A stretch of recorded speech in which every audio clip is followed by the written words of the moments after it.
We were looking at the case where f of n is polynomially larger than n power log a base b. Formally we said f of n is omega of n power log a base b plus epsilon. And with this we simplified and we substituted here and then simplified the expression, and it turns out that t of n is omega of n power log a base b plus epsilon. But not a surprising result. One could have observed that just by looking at this itself. So which means what we want is we want a good upper bound for f of n, and using which one can try attempting in simplifying this expression. So toward this end, what I do is I'll introduce a condition called regularity condition. This is also known as smoothness condition or check. So what does this say? So case 3 is f of n is polynomially larger than n power log a base b, or formally f of n is omega of this. In addition to that, we say that a times f of n by b must be less than or equal to c times f of n, where c is strictly less than 1. Fine. So the idea is this. You have f of n at the root, then you create branching factor a, so a subproblems of size n by b, then the cost to combine them is f of n by b. So what we demand over here is this is f of n, then the cost from this is a times f of n by b. The cost from this level, a times f of n by b, must be at most c times f of n. So c is less than 1. So which means some fraction of f of n is what we want. And this is recursive. So which means you can look at it this way. So this is what we demand. So now f of n by b is less than or equal to c by f of n. Now in place of n you substitute n by b, it becomes f of n by b square is less than or equal to c by a times f of n by b, and this is substitute this value, this is c square by a square f of n. So which means when you go to the next level, which is a square times f of n by b, what we demand is that a square times f of n by b square, it must be again some fraction of this. So a square times f of n by b square is less than or equal to c square times f of n. So it should be a fraction of this, which means with respect to that it becomes c square. Then third level, if you see, that should be a fraction of what you get from the second level. So a times f of this must be a fraction of that. So we keep doing that. So which means f of n by b power j is less than or equal to c power j by a power j times this. So this can be generalized, right? So f of n by b power j on simplification, this is what you get, c power j by a power j times f of n. So what is this saying?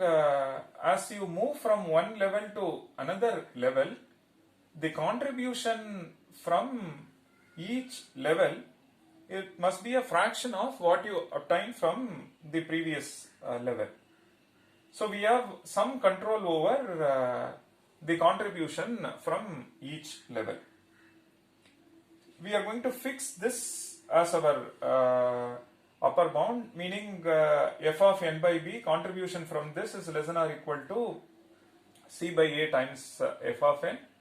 So we are kind of having control over the contribution from each of them. Now we want to know, would that help us in simplifying this expression. So that's precisely the idea. So when we add just this lower bound, what we got is another lower bound for t of n, but we want a closed form formula for this. So we wanted to bound what is the contribution from each level in terms of f of n. That's when we brought this condition, regularity condition or smoothness check, and it turns out that we say a times f of n by b is less than or equal to c times f of n. So which means, as far as this case is concerned, it has to satisfy two things.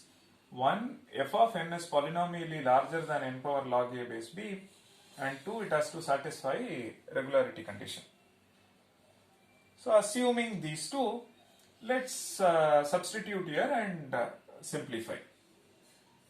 So t of n is summation j runs from 0 to log n base b and a power j, and f of n by b power j is c power j by a power j times f of n. Now plus theta of n power log a base b. Please note this is an upper bound, this is what we wanted, so this becomes less than or equal to. So this is summation c power j and times f of n. This term comes as it is. So what is this? This one is f of n, we can take it out, and summation c power j, j runs from 0 to log n base b minus 1.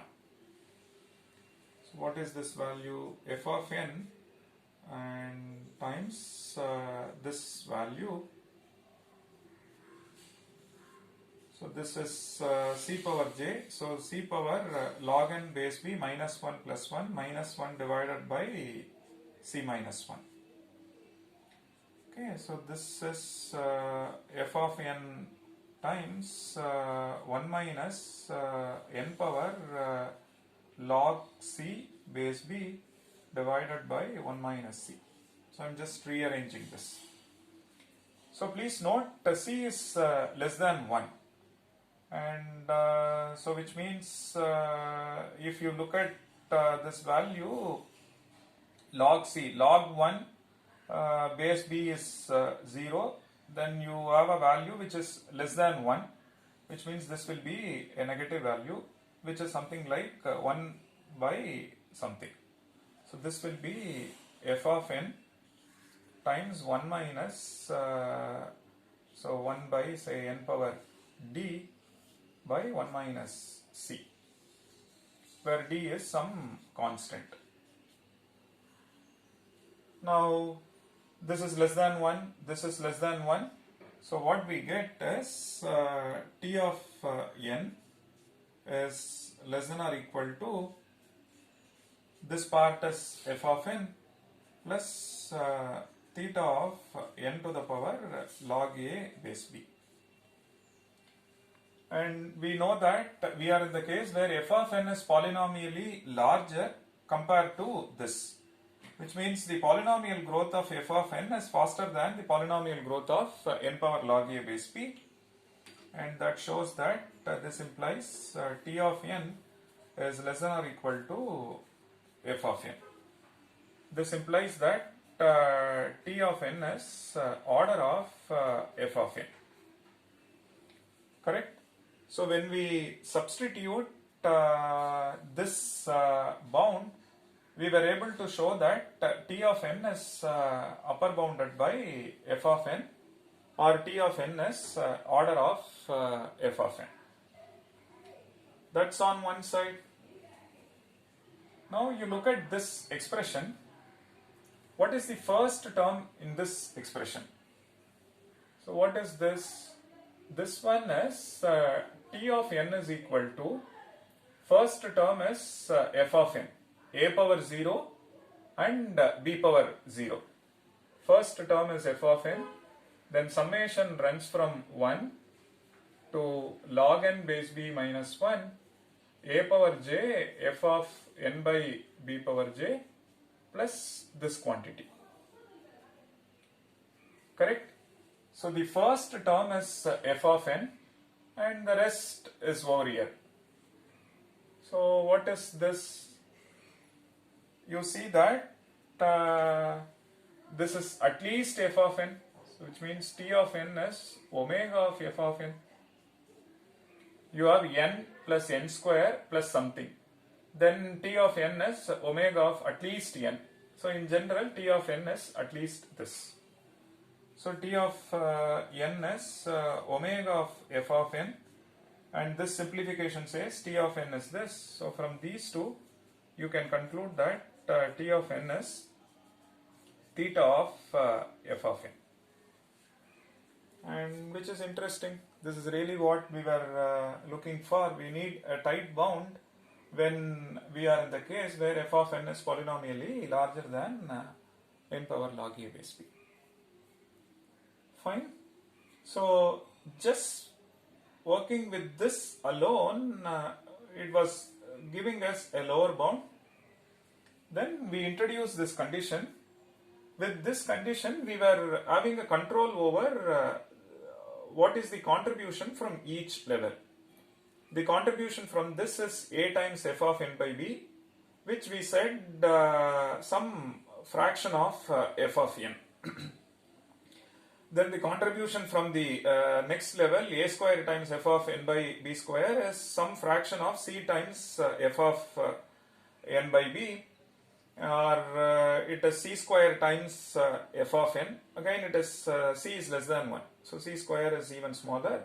So you see that it is again a fraction of f of n. So at each level, if you see, the contribution is only a fraction of the root, which is f of n. So which means you have full control over how exactly the recurrence is growing as we move down from the root.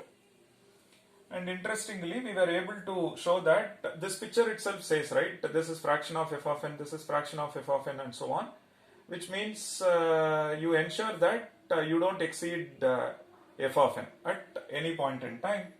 And the math also says you have not exceeded f of n, so t of n is upper bounded by f of n. So with this, we were able to show that t of n is order of f of n. And the interesting part over here is if you expand this by taking the first term out, the rest you keep it as it is, you see that the first term is f of n, which means solution to the recurrence is at least f of n, or t of n is omega of f of n. So if you combine this lower bound result and the upper bound result, we get to see the tight bound. So that shows that when we are in the case where f of n is polynomially larger than n power log a base b and that satisfies regularity condition, one can conclude that t of n is theta of f of n.